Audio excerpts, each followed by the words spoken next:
Assalamualaikum warahmatullahi wabarakatuh.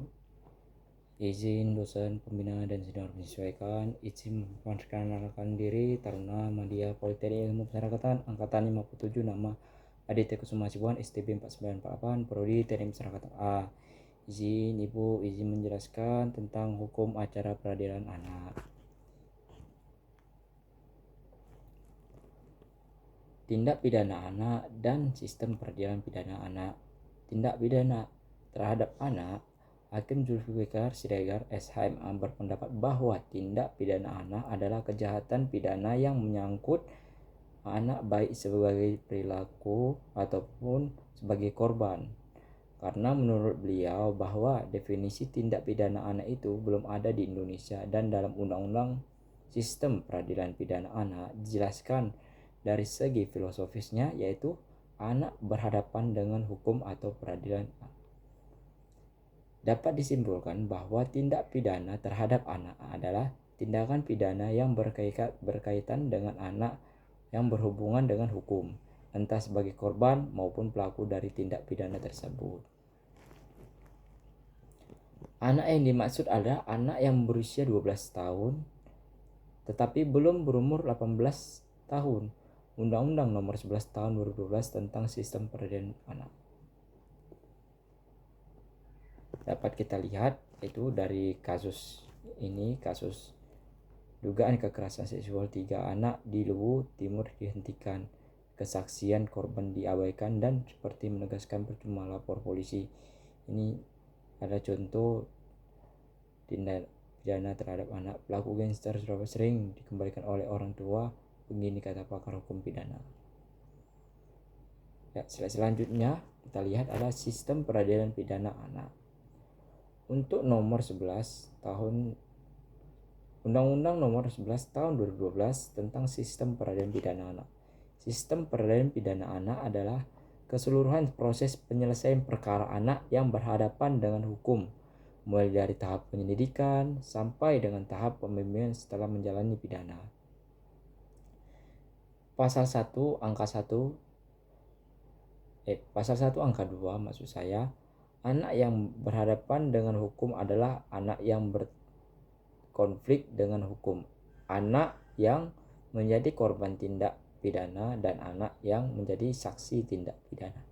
Pasal 1 angka 3 berbunyi anak yang berkonflik dengan hukum yang selanjutnya disebut anak adalah anak yang telah berumur 12 tahun tetapi belum berumur 18 tahun yang diduga melakukan tindak pidana. Pasal 1 angka 4 berbunyi anak yang menjadi korban tindak pidana yang selanjutnya disebut anak korban adalah anak yang belum berumur 18 tahun yang mengalami penderitaan fisik, mental, dan atau kerugian ekonomi yang disebabkan oleh tindak pidana. Pasal 1 angka 5, anak yang menghadapi saksi tindak pidana yang selanjutnya disebut anak sanksi atau anak saksi adalah anak yang belum berumur 18 tahun yang dapat memberikan keterangan guna kepentingan penyidikan, pertuntutan, dari pemeriksaan di sidang peradilan tentang suatu perkara pidana yang dilihat dan di dalamnya ada sendiri. Slide selanjutnya yaitu sistem peradilan pidana anak dilaksanakan sebagai berdasarkan asas yang pertama, asas perlindungan, asas keadilan, asas non-diskriminasi, asas kepentingan terbaik bagi anak. Penghargaan terhadap pendapat anak, kelangsungan hidup dan tumbuh korban anak, pemberian dan pembimbingan anak, profesional, penetapan kemerdekaan pemidanaan sebagai upaya terakhir, dan asas penghindaran pembalasan pada pasal 2. Sistem peradilan pidana anak wajib mengutamakan pendekatan keadilan restoratif. Keadilan restoratif adalah penyelesaian perkara tindak pidana dengan melibatkan pelaku, korban, keluarga pelaku atau keluarga korban, dan pihak lainnya yang terkait untuk bersama-sama mencari penyelesaian yang adil dengan menekankan pemulihan kembali pada keadaan semula dan bukan pembalasan, yaitu bunyi dari pasal 1 ayat 6. Diversi adalah pengalihan penyelesaian perkara anak dari proses peradilan pidana ke proses di luar peradilan pidana.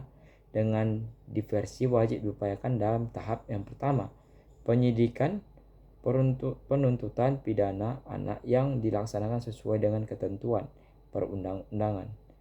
Yang kedua, yaitu persidangan anak dilakukan untuk mengadili di lingkungan peradilan umum. Apa tujuan diversi? Yang pertama, tujuan diversi bertujuan mencapai perdamaian antara korban dan anak. Yang kedua, menyelesaikan perkara anak di luar proses peradilan. Yang ketiga, menghindarkan anak dari perampasan kemerdekaan. Dan yang keempat, mendorong anak untuk berpartisipasi dan menanamkan rasa tanggung jawab kepada anak tersebut. Diversi dilaksanakan dalam hal tindak pidana yang dilakukan. Yang pertama, diancam dengan pidana penjara di bawah 7 tahun. Yang kedua, bukan merupakan pengulangan tindak pidana residivis. Proses diversi dilakukan melalui musyawarah dengan melibatkan anak atau orang tua atau walinya, korban atau orang tua walinya, pembimbingan kemasyarakatan, dan pekerja sosial profesional berdasarkan pendekatan keadilan restoratif. Selanjutnya, menegakkan hukum dan unsur lain yang terkait. Dalam sistem peradilan pidana anak, penyidik penuntut umum, hakim banding, dan hakim seksi merupakan penyidik, penuntut hakim bidang banding, dan hakim kasasi anak. Selain itu, dapat unsur lain yang berkaitan dengan itu. Yang pertama, unsurnya pembimbingan kemasyarakatan. Yang kedua, pekerjaan sosial profesional. Yang ketiga, tenaga kerja kesejahteraan sosial. Yang keempat, keluarga. Yang kelima, wali. Yang keenam, pendamping. Yang ketujuh, advokat. Yang kedelapan, lembaga pembinaan khusus anak. Yang kesembilan, lembaga penempatan anak sementara. Yang ke-10, lembaga penyelenggaraan kesejahteraan sosial. 11, balai pemasyarakatan. Acara peradilan pidana anak, ketentuan berbicara pada pidana anak umumnya saat atau sama dengan ketentuan hukum acara pidana. Namun ada beberapa perbedaan dalam ketentuan beracara pidana anak itu. 1. Penyidik, penuntut umum, dan hakim wajib memberikan perlindungan khusus bagi anak yang diperiksa karena tindak pidana yang dilakukan dalam situasi darurat. 2. Perlindungan khusus dilakukan melalui penjatuhan saksi tanpa pemberatan.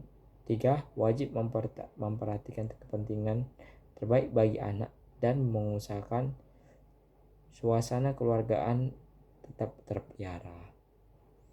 Yang keempat, identitas anak korban dan anak saksi meliputi nama anak korban, nama anak saksi, nama orang tua, alamat, wajah, hal lain yang dapat mengungkapkan jati diri anak korban atau anak saksi wajib dirahasiakan dalam pemberian di mata media atau elektronik.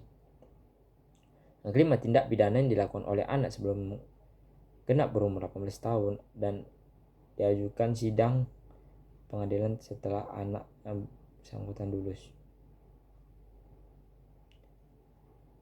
melalui batas umur 18 tahun tetapi belum mencapai umur 12, anak tetap diajukan ke sidang anak. Yang keenam, anak belum berumur 12 tahun yang melakukan atau diduga melakukan tindak pidana, maka penyidik, pembimbing kemasyarakatan, dan pekerja sosial profesional mengambil keputusan untuk yang pertama, menyerahkan kembali kepada orang tua wali. Yang kedua, mengikut sertakannya dalam program pengadilan pembinaan dan membimbing instansi pemerintah atau LPKS di instansi yang mengalami bidang kesejahteraan sosial baik di tingkat yang pusat maupun daerah paling 6 bulan. 7. Dalam setiap tingkat pemeriksaan anak wajib diberikan bantuan hukum, damping oleh pendamping dan pemasyarakatan lain sesuatu dengan peraturan pendampingan perundang-undangan. Yang ke-8 yaitu dalam setiap tingkat pemeriksaan anak korban atau anak saksi wajib didampingi oleh orang tua atau dipercaya oleh anak korban atau penjara saksi. Ketentuan ini tidak berlaku bagi orang tua, tersangka atau terdakwa perkara diperiksa. Pidana terdiri pidana pokok anak bagi anak, pidana peringatan pidana dengan syarat pembinaan di luar lembaga pelayanan masyarakat pengawasan, pelatihan kerja, pembinaan dalam lembaga dari ini penjara penjara. Pidana tumben pidana tambahan yaitu perampasan keuntungan yang diperoleh dari tindak pidana atau pemenuhan kewajiban ini apabila dalam hukum materi diancam pidana kumulatif berupa pidana dan dengan pidana dengan digantikan pelatih kerjanya.